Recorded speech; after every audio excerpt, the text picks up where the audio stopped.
गुजरात के भावनगर के कोलियाक में निष्कलंक महादेव के दर्शन के लिए दक्षिण भारत के तमिलनाडु से एक निजी बस में सवार होकर 29 लोग दर्शन के लिए पहुंचे हुए थे। भावनगर में सुबह से ही लगातार बारिश हो रही थी।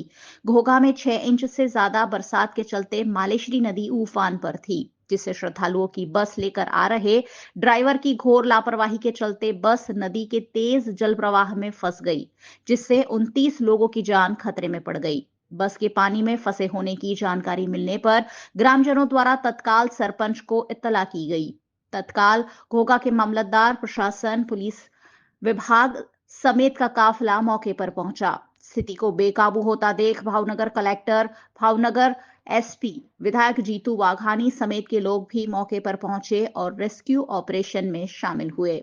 भावनगर फायर ब्रिगेड की टीम और स्थानीय तैराकों के साथ मिलकर रेस्क्यू ऑपरेशन शुरू किया गया, जिसमें एक ट्रक के जरिए बस के निकट पहुंचकर सलामत रूप से 29 लोगों से भरी बस को कांच तोड़कर सभी लोगों को ट्रक में बिठाया गया।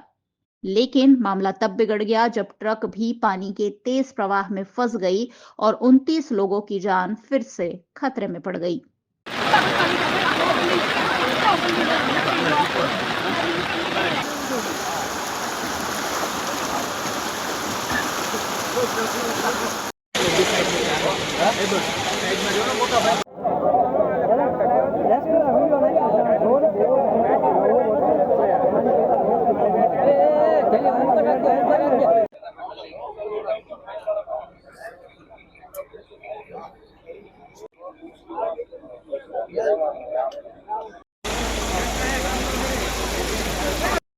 और यहाँ सबसे बड़े दुख की बात यह थी कि राज्य सरकार द्वारा डिजास्टर मैनेजमेंट की बड़ी बड़ी बातें तो की जाती है, लेकिन 6 घंटे तक चले इस रेस्क्यू ऑपरेशन में ना डिजास्टर मैनेजमेंट का कोई संसाधन दिखा, ना ही कोई विशेष लाइट यहाँ दिखाई पड़ी। जो लोग कार लेकर मौके पर पहुंचे थे, उनकी कार की लाइट से रेस्क्यू ऑपरेशन को लगातार अंजाम देने की कोशिश की गई।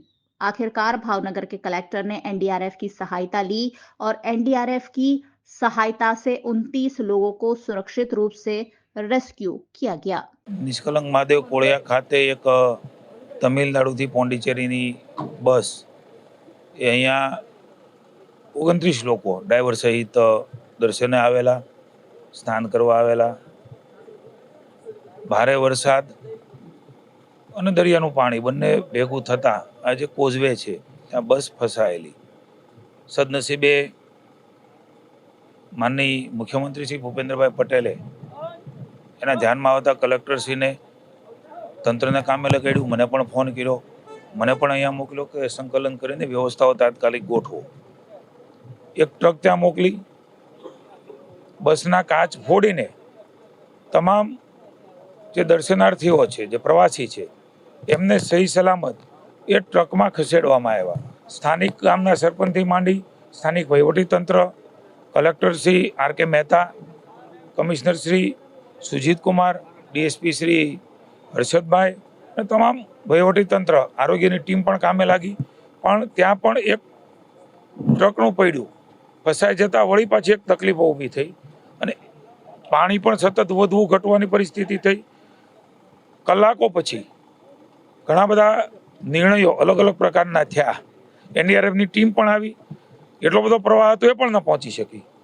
પછી એક કેલ્ક્યુલેટિવ રિસ્ક એ લેવાનું નક્કી કર્યું અને અમે એક જે સ્થાનિક ટ્રક છે એ ટ્રકને ત્યાં મોકલ્યો. આપણા કોર્પોરેશનના ફાયરની ટીમને અભિનંદન આપીશું. સામેથી 4 લોકોને ઉતાર્યા પણ ખરા. એનડીઆરએફની ટીમ પણ ખૂબ મહેનત કરી અને અંતે એ ટ્રકમાં સ્થાનિક લોકો, આપણું વહીવટીતંત્ર, પોલીસ અને ફાયરના લોકોએ ત્યાં એક નિસરણી લઈને પાછા અહીંયા એમને બધાને લાવ્યા અને ટ્રકમાં રિવર્સ ટ્રક એ આપણે અહીંયા પહોંચાડી છે. કે કેલ્ક્યુલેશન પણ રિસ્કી હતું, પણ અમે કહેલું કે એવું લાગે તો એ ટ્રક આગળ લઈ જાય ને પછી આગળથી કોઈ રસ્તો એ નીકળે. સવાર સુધી પાણી ઉતરે એની રાહ જોવાનું જોખમ હતું. સદનસીબે ઈશ્વરે આપણને મદદ કરી. વરસાદ પણ નહીં ગયો.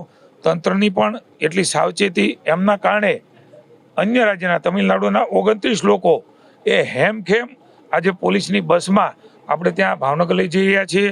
ત્યાં એક પાટીદાર સમાજની વાડી છે, તેમને રોકીશું ને કાલે બધા સાથે વાત કરીને એમને એમના વતનમાં પહોંચાડવાની વ્યવસ્થા કરું છું. પણ મુખ્યમંત્રીશ્રીને હું વિશેષ આ તકે એમની સંવેદનાને ઋણ સ્વીકાર કરું છું. ભાવનગરના બનાવને ખૂબ સંવેદનાથી લીધો. 3 વાર વાત કરી. અત્યારે 3 વાગે પણ માની મુખ્યમંત્રી છે પૂછા કરી, એમણે કહેલું મને જાણ કરજો.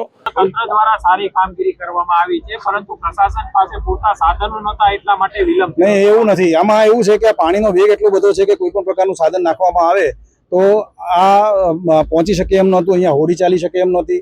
પાણીનું વેગ બહુ વધારે હતો અને કોઝવેના કારણે એની ડેપ્થ નથી મળતી, એટલે નાવ જેવું પણ સાધન અંદર ઉતારવું શક્ય નથી. એ અમારી પાસે ફાયર બ્રિગેડ પાસે જે સાધનો હતા એ બધા ઉપલબ્ધ સાધનોથી અમે લોકોએ પ્રયત્ન કર્યો છે.